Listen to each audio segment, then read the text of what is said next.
तो संसार छोड़ते समय आपके भाग्य में कोई कर्म ही नहीं होना चाहिए। तो इसके लिए भगवान श्री कृष्ण बताए हैं कि संसार छोड़ने से पहले आपने जीवन में जो भी कर्म किया, अच्छा या बुरा। अच्छा तो मित्रों, आइए भगवान श्री कृष्ण ने गीता उपदेश में मुक्ति के बारे में कुछ बताया है, हम इस वीडियो में चर्चा करने की कोशिश करेंगे। वैसे मुक्ति का एक वीडियो हमने बना के रखा है, क्या क्या उपाय है, और उसमें हमने ये चर्चा किया नहीं। तो आइए जानते। भगवान श्री कृष्ण गीता उपदेश में बताए हुए हैं कि निष्काम कर्म होते हुए आपको कर्म करना है। मुक्ति का एक रास्ता ये भी है, निष्काम भाव से कर्म करते हैं उसको भी मुक्ति मिलता है। ऐसे मुक्ति का उपाय हमने निष्काम कर्म करोगे तो एक मुक्ति का एक रास्ता ये भी है। निष्काम कर्म का मतलब क्या होता है? निष्काम कर्म का मतलब फल की इच्छा किए बिना आपको कर्म करना है। मतलब आप जो भी कर्म आप करते हो अपना कर्तव्य समझ कर करो, और उसका फल कुछ मिलेगा इसका आशा, इसका चिंता नहीं करो। उसका जो भी फल मिलेगा, आप जो भी कर्म कर रहे हो आप ईश्वर को समर्पित कर दीजिए। ईश्वर हम अपना कर्तव्य समझ कर ये कर्म कर रहा हूँ, इसका फल मिलेगा तो भी कोई बात नहीं, नहीं मिलेगा तो भी कोई बात नहीं। मतलब फल के चिंता किए बिना आपको कर्म करना है। आपने जो भी कर्म किया उसका फल मिलेगा, तो अगर मिल गया तो ज़्यादा प्रसन्न भी नहीं होना है, अगर नहीं मिला तो ज़्यादा दुखी भी नहीं होना है। तो ये है निष्काम कर्म। और ऐसे कर्म जीवन भर जो भी कर्म करना है निष्काम भाव से करना है। फल के चिंता, फल के आशा किए बिना आपको कर्म करना है। उसका फल मिल गया तो कोई बात नहीं है, और नहीं मिला तो ज़्यादा परेशान भी नहीं होना है। निष्काम कर्म का मतलब यही होता है। और निष्कर्म होकर के आपको संसार छोड़ना है। यदि मुक्ति में जाना है तो आपके हिस्से में निष्कर्म होकर के संसार छोड़ना है। आपके हिस्से में कोई कर्म ही नहीं होना चाहिए। तो आप ये बताइए दोस्तों, आप जीवन में यदि रहिएगा तो कोई ना कोई कर्म तो कीजिएगा ही। बुरा कर्म नहीं कीजिएगा, अच्छा कर्म तो कीजिएगा। तो उसी अच्छे कर्म के फल भोगने के लिए आपको धरती पर आना पड़ेगा। तो इसीलिए भगवान श्री कृष्ण गीता उपदेश में कहते हैं कि निष्काम कर्म करो, निष्काम भाव से कर्म करो। जो भी कर्म करो वो फल तुमको मिलेगा नहीं मिलेगा इसका चिंता मत करो। सिर्फ तुम सिर्फ कर्म करो। फल तुम्हारे, कर्म करना तुम्हारे अधिकार में, तुम्हारे हाथ में है। फल हासिल करना तुम्हारे हाथ में नहीं है, वो तुम्हारी बस की बात नहीं है। फल देने वाला परमात्मा है। तुम सिर्फ कर्म करो और फल के आशा छोड़ दो, फल देने वाले पर सौंप दो। जो भी फल दीजिएगा आपकी मर्जी। ऐसे सोच करके यदि कर्म करते हो और इसके बाद में संसार छोड़ना है तो निष्कर्म हो करके छोड़ना है। तो दोस्तों देखिए, आप जो भी कर्म संसार में कीजिएगा तो निष्कर्म होकर के कैसे संसार छोड़िएगा। अब अच्छा है बुरा, जो भी कर्म, कोई ना बुरा नहीं कीजिएगा तो अच्छा कर्म तो कम से कम कीजिएगा ही, और उसी अच्छा कर्म का फल भोगने के लिए आपको धरती पर आना पड़ेगा। वैसे मुक्ति का कई रास्ता है दोस्तों। वैसे चिता में तुलसी का लकड़ी रख के जला देना, या वैष्णव या शाकाहारी है तो गले में तुलसी का माला पहना के जलाना और गोपी चंदन लगा के उसको जलाना, ये सब मुक्ति का रास्ता है। काशी में जिनकी मृत्यु होती है उनको भी मुक्ति मिलती है। तो ये सब मुक्ति का रास्ता है। जो व्यक्ति जीवन के अंतिम समय में भगवान का नाम स्मरण करते करते संसार छोड़ते हैं तो उसको भी मुक्ति होती है। और ये भी मुक्ति का रास्ता है, लेकिन ये जीवन भर करना पड़ेगा। वो सभी मार्गों से जल्दी मुक्ति मिलता है। और ये है ना, ये जो निष्काम कर्म और निष्कर्म होकर के संसार छोड़ना है। निष्काम कर्म करना तो जीवन भर करना पड़ेगा। ये एक दिन दो दिन करने से नहीं होगा। जब तक जीवन रहेगा तब तक निष्काम भाव से ही कर्म करना पड़ेगा। जो भी कर्म करने का, जो भी काम करने का मौका आपके जीवन में मिला आप कर दीजिए, और उसका फल मिले ना मिले इसका आशा, इसका चिंता नहीं करना है आपको। तो ये है निष्काम कर्म। और निष्कर्म होकर के कैसे संसार छोड़िएगा। मतलब आप जब संसार छोड़ रहे हो तो आपके भाग्य में कोई कर्म ही नहीं होना चाहिए। दोस्तों ये वैसे सुनने में तो बड़ी मुश्किल लगता है कि जो भी कर्म करेंगे वो तो हमारे भाग्य में आएगा ही, तो उसका फल तो भोगना ही पड़ेगा। वो तो हमारे भाग्य से जाएगा ही नहीं। लेकिन ये उतना मुश्किल भी नहीं है। या आप अगर ठंडे दिमाग से सोचिएगा तो ये बड़ा आसान तरीका है। मतलब निष्कर्म होकर के संसार छोड़ना है। कैसे छोड़ना है? भगवान श्री कृष्ण गीता उपदेश में खुद ही बताए हुए हैं कि तुम जो भी कर्म करते हो, अच्छा या बुरा, मतलब ज़्यादातर धर्म के मार्ग पर चलना है। जो भगवान का भजन करने वाला व्यक्ति है और भगवान के धाम में जाने का उद्देश्य रखता है, उनके लिए उपाय बताया हुआ है। जो पापी या धर्मी है भैया, जो है ना, ये तरीका नहीं है। जो धर्मात्मा है, भगवान के शरण में जाना चाहता है, मुक्ति में जाना चाहता है, उसके लिए ये तरीका है कि जो धर्मात्मा होगा अच्छे कर्म करेगा, वो तो गलत कर्म करेगा ही नहीं, हमेशा अच्छे कर्म करने का प्रयास रखेगा। और भूल बस जो ये थोड़ी बहुत गलतियाँ हो जाएगा तो भगवान बताए हुए हैं, यदि तुम धर्म के मार्ग पर चलते हुए अच्छे कर्म करते हुए भजन सत्संग और धर्म का आचरण करते हो, तो अच्छे कर्म करते हुए जो भी अच्छा बुरा तुमसे कर्म बनता है वो परमात्मा को समर्पित कर दो। अपना अच्छा कर्म भी और बुरा कर्म भी, जीवन भर का सारा कर्म और इसके बाद में अच्छे और बुरे कर्मों के साथ अपने आप को भी परमात्मा को समर्पित कर दो कि हमने अपना जीवन में जो भी कर्म किया, अच्छा या बुरा, वो सभी कर्मों सहित हम अपने आप को समर्पित कर रहा हूँ। जीवन के अंतिम समय में, जीवन भर जब भी आप कर्म करते रहिएगा, रोज़ रोज़ हमेशा ये परमात्मा से कहते रहिएगा कि जो भी हम अपने जीवन में कर्म किया, अच्छा या बुरा, हम अपनी सभी कर्मों के साथ अपने आप को समर्पित कर रहा हूँ। तो यदि आप ऐसे करते हैं तो आप परमात्मा आपके बुरे कर्मों को नष्ट कर देंगे और आपके अच्छे कर्मों को दुगनी तिगनी करके आपको फल देंगे। और जब जैसे ही आपने सभी कर्मों को, बुरे और अच्छे कर्मों को भगवान श्री नारायण के चरणों में अपने बुरे और कर्मों का सहित अपने आप को सौंप कर यदि संसार छोड़ते हैं तो इसी को कहते हैं निष्कर्म होकर के संसार छोड़ना।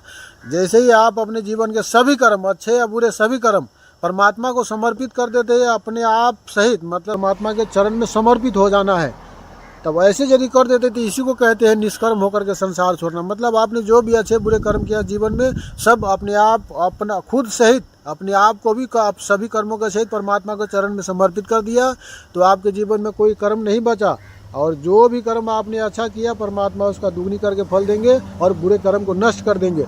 तो जब सभी कर्मों को भगवान को सौंपिएगा, आपके बुरे कर्म को नष्ट कर देगा, तो इसका मतलब ये नहीं है कि बुरे कर्म करना है, आपको धर्म के मार्ग पर चल के कर्म करना है। थोड़ी बहुत गलतियाँ हो जाए उसके वो भगवान नष्ट कर देंगे, वो बुरे कर्म नष्ट कर देंगे। जान कर जो पाप धर्म कीजिएगा वो कभी नष्ट नहीं करेंगे भगवान।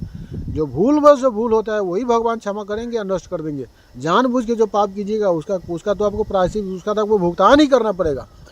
तो ये है दोस्तों, निष्काम कर्म होकर के यदि आपको संसार छोड़ना है तो फल का चिंता किए बिना, फल के चिंता किए बिना आपको जीव कर्म करना पड़ेगा। फल मिले ना मिले इसका आशा नहीं करना पड़ेगा। इसके बाद में निष्कर्म होकर के यदि संसार छोड़ना है तो संसार छोड़ते समय आपके भाग्य में कोई कर्म ही नहीं होना चाहिए।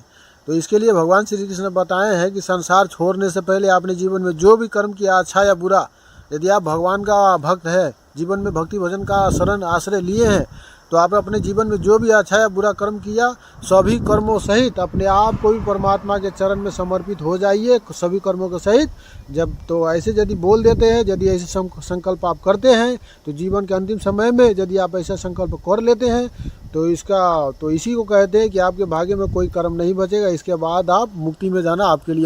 जीवन के अंतिम समय तक अपने आप को सभी कर्मों का सहित भगवान श्री नारायण के चरणों में समर्पित नहीं हुए तो भैया उसी अच्छे कर्मों का फल भोगने के लिए आपको धरती पर आना पड़ेगा, आपको मुक्ति नहीं मिलेगा। ये भगवान श्री कृष्ण गीता उपदेश में खुद ही बताए हुए हैं। ये तरीका है दोस्तों। अब जैसे संसार में बहुत बड़े बड़े महात्मा हो चुके हैं, जिसे कर्म किया और फल का आशा नहीं किया। बहुत बड़े महात्मा, जैसे भारत देश जब आज़ाद हुआ तो उसमें बहुत बड़े महात्मा वीर जो महापुरुष लोग शहीद हुए और उन्होंने अपना कर्म किया, अंग्रेजों से लड़ाई लड़ा और फल का चिंता उन्होंने किया ही नहीं, तो वो जाहिर सी बात है मुक्ति में चले गए होंगे। और एक वीडियो में हमने बताया है, एक महान व्यक्ति था, एक ब्रह्मचारी व्यक्ति था, वो महात्मा राजीव दीक्षित जी, वो तो ब्रह्मचारी था। उन्होंने बताया हुआ है कि मुक्ति में जाने का एक सरल तरीका है, लेकिन वो तो जिन्होंने घर गृहस्थ में प्रवेश नहीं किया वो कर सकते हैं कि हमेशा लोगों का दुख दूर करने का प्रयास करना। सिर्फ प्रयास करना है आपको, आपके प्रयास से लोगों का दुख दूर हो या ना हो इसे मतलब नहीं है, सिर्फ लोगों का दुख दूर करने का प्रयास करना है। तो यदि आप ये उपाय भी अपनाते हैं तो भी मुक्ति में जाइएगा, लेकिन ये उपाय सिर्फ जिसका आगे पीछे कोई नहीं है वही कर सकता है, घर गृहस्थ वाला लोग नहीं कर सकता है। तो जो घर गृहस्थ में जो लोग रहते हैं निष्काम भाव से, वो भी शायद हमारे ख्याल से ये कर्म नहीं कर सकता है। मतलब कर्म करना है, फल की आशा नहीं करना है। यदि आप ऐसा करने में सक्षम है तो अच्छी बात है, और करने में सक्षम नहीं है तो फिर आप अपने घर गृहस्थ का पालन कीजिए और अच्छे कर्म करने का प्रयास करते रहिए। परमात्मा को जब आप पर दया आएगी तब स्वयं ही आपको मुक्ति दे देंगे, अब स्वयं ही आपसे वैसा अच्छा कर्म करवाएगा और आपको मुक्ति दे देगा। और मुक्ति का मतलब है, आप जो देवलोक में जो देवता होते हैं ना, उनको भी यदि मुक्ति चाहिए तो अपना देवलोक वाला जीवन बिता के धरती पर ही मानव जोनि में आना पड़ता है। और मानव जोनि में मनुष्य का जीवन जी के अच्छे कर्म करके मुक्ति में उनको जाना होता है। और जो देवता होते हैं ना, उनको भी यदि मुक्ति में जाना है तो उनको भी धरती पर ही मानव जोनि में आना पड़ेगा। मानव जोनि का रास्ता ही मुक्ति का रास्ता है। मानव जोनि के अलावा दूसरे जोनि से मुक्ति में आप नहीं जा सकते हो, क्योंकि मनुष्य के ही कर्मों का, अच्छे बुरे कर्मों का हिसाब होता है, और मनुष्य के अलावा दूसरे जीव के कर्मों का कोई हिसाब नहीं होता है। और एक बात बता दूं दोस्तों, सिर्फ मनुष्य ही मृत्यु के बाद यमलोक में जाते हैं। मनुष्य के अलावा जितने जीव होते हैं, पशु पंछी मनुष्य के अलावा जितने भी जीव होते हैं, पशु पंछी जानवर कीड़े मकोड़े पेड़ पौधे, इन सभी ये सभी की मृत्यु होने पर यमलोक में नहीं जाते। इन सब का पहले से तय होता है कितना जन्म इसको धरती पर भटकना है। एक जन्म समाप्त होने के बाद में दूसरे जन्म में यहाँ से खुद ही प्रकृति के द्वारा प्रवेश कर जाते हैं, ये चला जाता है, वहाँ पहुँच जाता है। इनको यमलोक में जाने की जरूरत नहीं है। जितने जन्म तय होकर के धरती पर भेजा जाता है वो सारे जन्म पूरा होने के बाद में यमलोक में जाएगा। ये जैसे आप कोई कीड़ा मकोड़ा मर गया तो मरने के बाद में यमलोक में नहीं जाएगा, यमदूत उसको नहीं ले जाएगा। उसका तय होता है इतना जन्म कीड़ा में, इतना जन्म पशु में, वो सारा जन्म समाप्त होने के बाद में वो जाएगा यमलोक में। ऐसे नहीं जाएगा। सिर्फ मनुष्य के ही कर्मों का हिसाब किताब होता है। मनुष्य के अलावा दूसरे जितने जो नहीं है भोग जो नहीं है उसके कर्मों का कोई हिसाब किताब नहीं होता है। ठीक, यही बात है दोस्तों। स्वर्गलोक में जो देवता है उनको भी यदि मुक्ति, वो तो अपने किसी अच्छे कर्मों के वजह से देवलोक की जो नहीं पा चुके हैं और देवलोक में अपने अच्छे कर्मों का फल भोग रहे हैं। वहाँ की जो यदि कोई अच्छा कर्म करता है तो उनके अच्छे कर्मों का उनको कोई फल नहीं मिलेगा। देवलोक का ऐसा नियम नहीं है। देवलोक सिर्फ भोग जो नहीं है, वहाँ के कर्मों का कोई फल आपको नहीं मिलेगा। यदि बुरा कर्म कीजिएगा तो उसका सजा तभी मिलेगा, लेकिन अच्छे कर्म का फल आपको वहाँ नहीं मिलेगा। और इसके बाद में देवता को भी यदि मुक्ति में जाना है तो अपना देवता वाला जीवन समाप्त होने के बाद में धरती पर ही उनका जन्म होगा। देवता जो है किसी अच्छे कर्मों की वजह से देवलोक में उसको स्थान मिला है, और जब उसका देवलोक वाला जीवन जब उनका भी उम्र समाप्त होगा, देवलोक का पुण्य समाप्त हो जाएगा, तो वो भी धरती पर ही मानव जोनी में आएंगे। और कोई बड़े परिवार में जन्म नहीं लेंगे, छोटे परिवार में जन्म लेंगे, गरीब परिवार में, क्योंकि उन्होंने अपना अच्छे कर्मों का फल तो स्वर्ग में भोग चुके हैं। और जब पूरी कर्मों का फल भोग के धरती पर उनका जन्म होगा, जब देवलोक वाला जीवन समाप्त होगा, कर्म समाप्त होगा, तो उसका तो जन्म धरती पर ही होगा, किसी दूसरे दुनिया में नहीं होगा, धरती पर ही साधारण मानव में होगा। और जब उनको भी मुक्ति चाहिए देवता को, तो धरती पर आके अच्छे कर्म करना होगा, और अच्छे कर्म करके मुक्ति का जो कर्म है फिर भगवान के धाम में मुक्ति में हो जाएगा। तो केवल और केवल भगवान नारायण के धाम के अलावा जो भी लोग हैं उन सभी लोगों में ब्रह्म लोक तक जो मानव जाता है, स्वर्ग लोक के अलावा बहुत सारा लोग हैं। ब्रह्म लोक तक जितने भी लोग हैं उन सारे लोगों का नाम हम आपको नहीं बता सकता हूँ, कन्फर्म हमको याद नहीं है। ब्रह्म लोक के अलावा स्वर्ग लोक के अलावा बहुत लोग हैं। मृत्यु के बाद अच्छे कर्म करके जो भी स्वर्ग लोक और उससे ऊपर जितने भी लोग में जाया जाता है, वो सभी लोग से आदमी का पतन होता है। ब्रह्मलोक समय आने पर ब्रह्मलोक है ना, वो भी नष्ट हो जाता है। जब ये क्या बोलता है श्री, जब महाप्रलय जब आता है, जब तो पूरी संसार ब्रह्मा जी में समा जाते हैं, और जब ब्रह्मा जी का आयु समाप्त होता है, जब ब्रह्मा जी का 100 वर्ष समाप्त होता है, तो पूरी संसार जो ब्रह्मा जी में समा जाते हैं, और ब्रह्मा जी समा जाते हैं भगवान श्री नारायण में, और पूरा सृष्टि में जल ही जल हो जाता है। और एक कमल के फूल पर, शेषनाग पर भगवान श्री नारायण सृष्टि का निर्माण करने का जब समय आता है, तो भगवान श्री नारायण में से ही ब्रह्मा जी का उत्पत्ति होता है, और फिर से सृष्टि की रचना होती है, निकलते हैं और फिर सृष्टि का निर्माण करते हैं। तो ब्रह्मलोक तक समय के आने पर नष्ट हो जाता है। ये सब मतलब क्षणिक है। ब्रह्मलोक तक जो है, ब्रह्मलोक तक का जो लोक है ना, ये नित्य नहीं है, समय के आने पर नष्ट हो जाता है। केवल और केवल भगवान श्री नारायण के जो लोग हैं ना, वही के हमेशा नित्य है और सनातन है। तो मुक्ति में जो जाते हैं भगवान श्री नारायण के धाम में जाते हैं। और ऐसा नहीं है कि मुक्ति के धाम में जो चले जाते हैं भगवान श्री नारायण के धाम में, वो धरती पर उनका जन्म नहीं होता है, धरती पर उनका भी जन्म होता है। और जब मुक्ति में जाने वाला जो जीवात्मा होता है, भगवान श्री नारायण के धाम में गए हुए जीवात्मा जो होते हैं, उनको यदि धरती पर जन्म लेना है तो भगवान श्री नारायण खुद ही उनको किसी सेवा के लिए धरती पर भेजेंगे, आगे देकर तब वो आएंगे। और नहीं तो उनका अपना इच्छा होगा तब वो आएंगे। लेकिन जहाँ भी जिस परिवार में भी उनका जन्म होगा, तो अपनी पिछले जीवन का सभी स्मृति उसको याद रहेगा। और जब भी जहाँ भी रहेगा, वो अच्छे परिवार में, अच्छे जगह पर, किसी तीर्थ स्थल पर वो जन्म लेंगे, और जीवन भर अच्छे कर्म करेंगे, और बुरे कर्म को हाथ भी नहीं लगाएंगे। तो मुक्ति में गया हुआ व्यक्ति का भी इस प्रकार से जन्म होता है। हमारा तो एक छोटा सा प्रयास है कि किसी महात्मा के वो कथा सुनने से, ऑडियो पुराण सुनने से कुछ क्या बहुत लाभ हमारे जीवन में हुआ। तो हम भी एक छोटा सा प्रयास करते हैं कि हमारे वजह से किसी का भी कुछ थोड़ा सा भी लाभ हुआ तो इससे भी हमको तसल्ली मिलेगी।